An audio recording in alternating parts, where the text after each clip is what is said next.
Good morning, all of you, class 11th student, physics classes by Prabhan sir, Aakash inter college Husainganj Fatehpur. Student, आज new chapter Newton law of motion, Newton गति विषयक नियम chapter. Newton गति विषयक chapter में सबसे पहले बल के विषय में जानते हैं और बल होता क्या है। ये सब पिछली क्लासों में पढ़ चुके हैं 9th में। तो बल क्या होता है? बल वह बाह्य कारक है जो किसी वस्तु पर लगाए जाने पर वस्तु की आकृति एवं स्थिति में क्या कर देता है? परिवर्तन कर देता है। तो उसी को क्या कहते हैं? बल। अथवा ये भी कहा गया कि बल खिंचा हुआ धक्का होता है। और खिंचा हुआ धक्का का आशा ये है कि अगर वस्तु की स्थिति में क्या कर देता है? परिवर्तन कर देता है, आकृति में परिवर्तन कर देता है। उसी का नाम क्या है? बल है। बल दो प्रकार के होते हैं, संतुलित बल होता है, असंतुलित बल। संतुलित क्या होता है? जिसे बैलेंस फोर्स कहते हैं। संतुलित बल होता क्या है कि जब किसी वस्तु पर कई बल एक साथ लगते हैं तो उनका परिणामी बल अगर शून्य हो जाता है तो उस बल का नाम होता है संतुलित बल। और जब किसी वस्तु पर कई बल लगे और उनका परिणामी बल शून्य ना हो तो उसका नाम क्या होता है? असंतुलित बल। तो ये होता है संतुलित और असंतुलित बल। तो उसी में आगे आता है न्यूटन के गति विषयक नियम। सन 1686 ईस्वी में न्यूटन नामक वैज्ञानिक ने अपनी एक पुस्तक, उनकी पुस्तक का नाम क्या है? प्रिंसिपिया।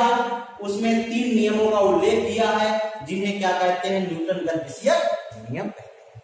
1686 ईस्वी में न्यूटन नामक वैज्ञानिक ने अपनी एक पुस्तक लिखा। उस पुस्तक में क्या लिखा? उसमें न्यूटन संबंधी 3 नियमों का उल्लेख किया। उसी का नाम है न्यूटन गति विषयक नियम। प्रथम नियम होता क्या है? प्रथम नियम होता है जड़त्व का नियम। और इस नियम को गैलीलियो नामक वैज्ञानिक ने दिया है, इसलिए इसका नाम गैलीलियो नामक वैज्ञानिक का गैलीलियो का नियम भी कहते हैं।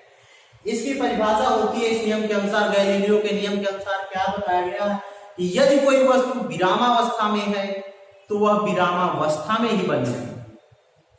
यदि कोई वस्तु विरामावस्था में है तो वह विरामावस्था में ही बनी रहेगी।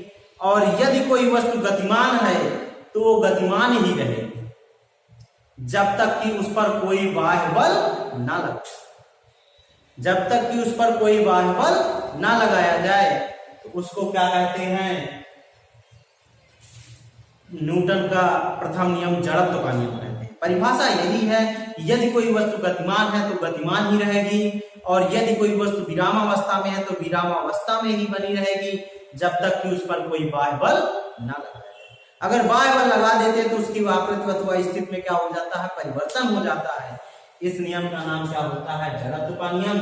इस नियम की खोज गैलीलियो नामक वैज्ञानिक ने किया, इसलिए इसका नाम गैलीलियो का नियम भी कहते हैं। इसे क्या कहते हैं? गैलीलियो का नियम। इसके बहुत सारे एग्जाम्पल हैं कि अगर ठहरी हुई मोटर या रेलगाड़ी, अगर रेलगाड़ी खड़ी है और उसको अचानक से स्टार्ट कर देते हैं, अचानक चल पड़ने पर बैठे हुए यात्री पीछे की ओर क्या हो जाते हैं? गिर जाते हैं।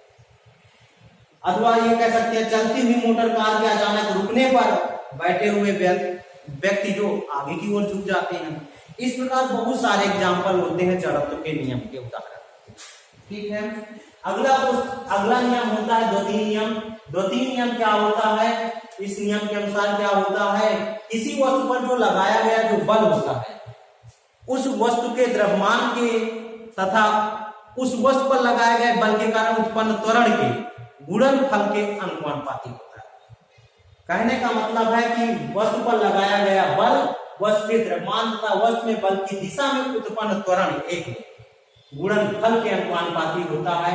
अर्थात इनको अलग अलग भी कह सकते हैं कि वस्तु पर लगाया गया बल द्रव्यमान के अनुपाती तथा उस बल की दिशा में उत्पन्न त्वरण के अनुपाती होता है। तो दोनों को F प्रोपोर्शनल M समीकरण 1 कर सकते हैं और F प्रोपोर्शनल A समीकरण 2 बना। दोनों समीकरणों को क्या करते हैं? संयुक्त कर लेते हैं तो F प्रोपोर्शनल क्या निकलता है? MA।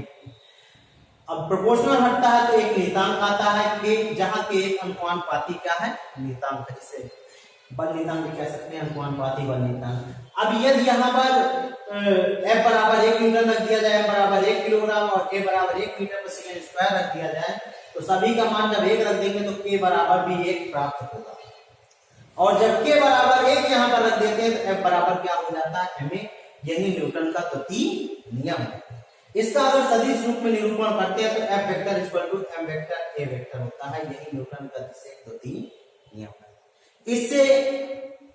इससे संवेग परिवर्तन के पदों में भी डेरिवेशन उत्पन्न कर देते हैं कि a त्वरण है वेग परिवर्तन बटे समय अंतराल, तो यहाँ पर वेग परिवर्तन बटे समय अंतराल के वेग के पद में बना लेते तो संवेग परिवर्तन के पदों में हो जाता है F equal to delta P upon delta T, अर्थात जो डेल्टा पी संवेग परिवर्तन होता है डेल्टा टी इसका गुणन हो जाएगा।